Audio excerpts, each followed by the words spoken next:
Okay, I know it's been a while. I haven't talked about movies for a while. I'm sorry about the terrible lighting, but this is the best that we have to work with right now. We're gonna talk about Ford versus Ferrari. The company Ford wants to face off with Ferrari in this big race that happens in France. Matt Damon and Christian Bale are gonna build a car that will face off against the Ferrari. This was a great movie. You know, it's been a while since I've reviewed a movie. You wanna know why? Because I haven't gone to the movies in a long time. Why? Because there's nothing good coming out. I saw Toy Story 4, it was good. I was craving a movie, you know? And then I saw a poster that showed Christian Bale and Matt Damon in a movie together. Those are two of the best actors in the business. These are two of my favorite actors. It's literally Jason Bourne and Batman. And they're together.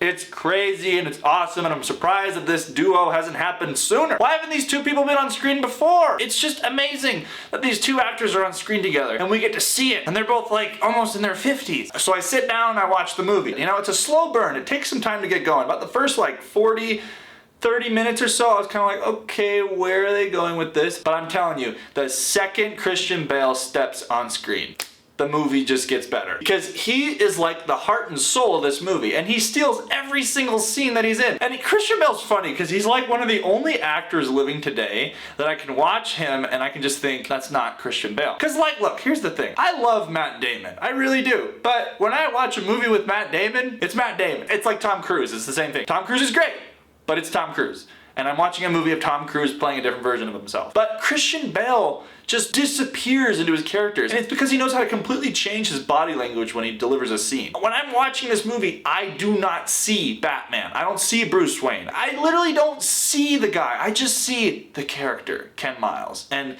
it's amazing. And throughout this whole movie, you know, it goes, like I said, it takes a little while to build up, but I'm telling you, once they get to the racing, there's a specific moment when Matt Damon does something in the race to kind of motivate Christian Bale. And as soon as that happened, I was like, this movie just got from good to great. And I'm talking awesome. The racing sequences were so cool, you know? When was the last time I've seen a racing sequence that cool? I mean, Cars was okay. We can talk about Cars another day. I don't like that movie. A lot of people do, but I don't. It has intense moments, you know, it's racing, but honestly, this movie just blows that out of the water. This movie had so many amazing racing sequences with fantastic editing. Like, the editing was edited in such a way that you could tell what was going on, and it had some quick cuts, but it wasn't too quick that you couldn't tell what was going on because the camera shots were really wide. There were stunt drivers in the cars, and they spent countless hours to perform this scene, and it's awesome. And when you're not racing the cars, the plot is still interesting. Granted, they're talking about a bunch of car stuff that I absolutely know nothing about. It's kind of like that little kid thing, like when you're watching an action movie as a kid, you don't really know the details about the briefcase and the secret documents.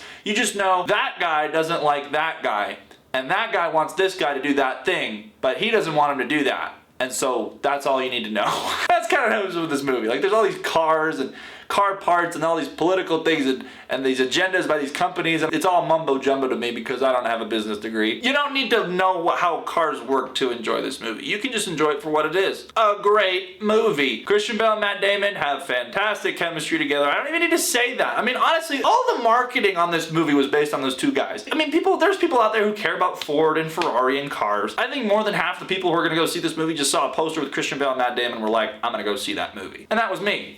And it paid off big time. This movie was very unpredictable. This is one of the first times in a while we watch a movie and you actually don't really have any idea what is going to happen. There are certain decisions that characters have to make towards the third act of the film, and you're just wondering, is he gonna do this? Or is he gonna do this? Or are they gonna do that? What are they gonna do? So I'm telling you, man, this movie was definitely worth it. Like I said, I haven't seen a lot of movies this year, but this movie was definitely one of the best. It has great acting, great directing, great script. The script does get a little cheesy in some parts, but not too cheesy. But I think it's because they're just trying to dumb it down so that you can grasp onto something. Because like I said, there's a lot of vocab where they talk about car stuff that doesn't really make a lot of sense. So there's a few lines that are a little bit like, okay, you could have said that a little bit more classier, but I'll take it. I implore you, go see this movie. And you know, yeah, okay, it's 2.5 hours long, but it doesn't feel that long. If a movie is that long, it doesn't matter, as long as it's well made, and it is well made. This is kind of like an old school feel. This movie kind of reminded me of like Cool Runnings or something. Like a movie that was based on a true story that involves racing, that is kind of funny, but also has a lot of heart to it. And so I just feel like it's a movie that you would probably want to go see if you have a heart. Anyway, those are all my thoughts. They're all scattered, and you can just take them for what you will. I'm just trying to get you to see this movie because we need more movies like this this that are original and that are just good. They're really well made. So yeah, that's all my thoughts. Have a great week. Goodbye.